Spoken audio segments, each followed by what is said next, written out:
Je suis venu ici en l'an 2000. C'était ma première visite au Yuan.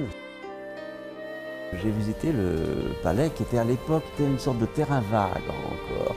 C'était pas aménagé, mais je suis sorti de là triste, désespéré et honteux de savoir et coupable que c'était mes ancêtres, entre guillemets, qui avaient détruit cette merveille. C'était le Versailles chinois, le palais préféré des empereurs de Chine, de savoir que c'était des Européens qui avaient fait disparaître ce palais après l'avoir pillé, ils l'ont brûlé. Et de retour à Paris, j'ai les deux libraires spécialisés dans la Chine à Paris, et ils m'ont dit non, il n'y a pas de livre sur le sac du palais d'été.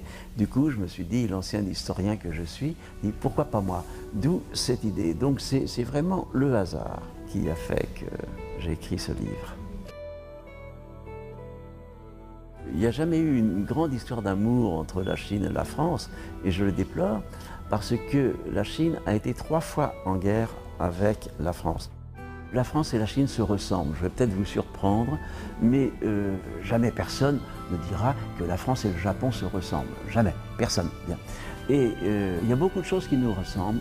Nous avons des goûts communs pour la gastronomie, nous sommes des esprits curieux. Il y a des affinités entre la France et la Chine.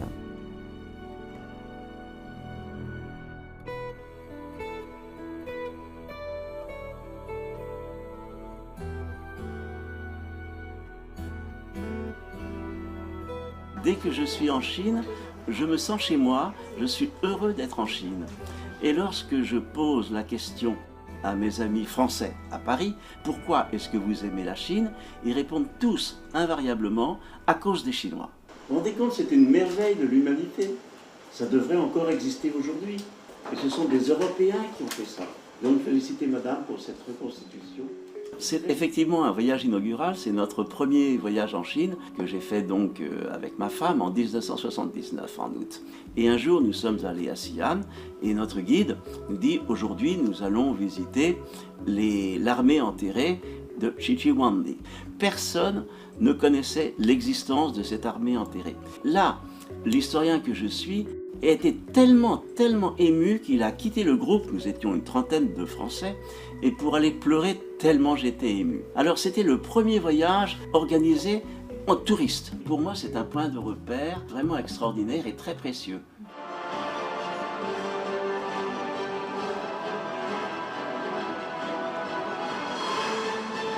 Thank you, Mr. Kanakis.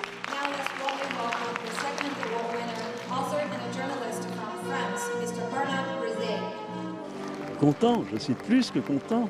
Je suis fier, terriblement fier de cette récompense. Pour moi, c'est le plus beau jour de ma vie, avec le jour de mon mariage. Maintenant, je voudrais que mon livre soit traduit en anglais. Tout le monde sache, que le monde entier sache ce qui s'est passé à Pékin en 1860, qui est un drame de l'humanité, un crime, comme l'a dit Victor Hugo. J'ai la chance d'avoir une bibliothèque, une grande bibliothèque qui compte 2000 livres sur la Chine, dont des livres très anciens, très précieux. Et comme je n'ai pas d'héritier, que deviendra cette bibliothèque lorsque j'aurai disparu? J'ai décidé d'en faire cadeau à la Chine pour faciliter le travail des étudiants, des historiens qui découvriront donc tous ces livres en anglais et en français qui parlent de la Chine.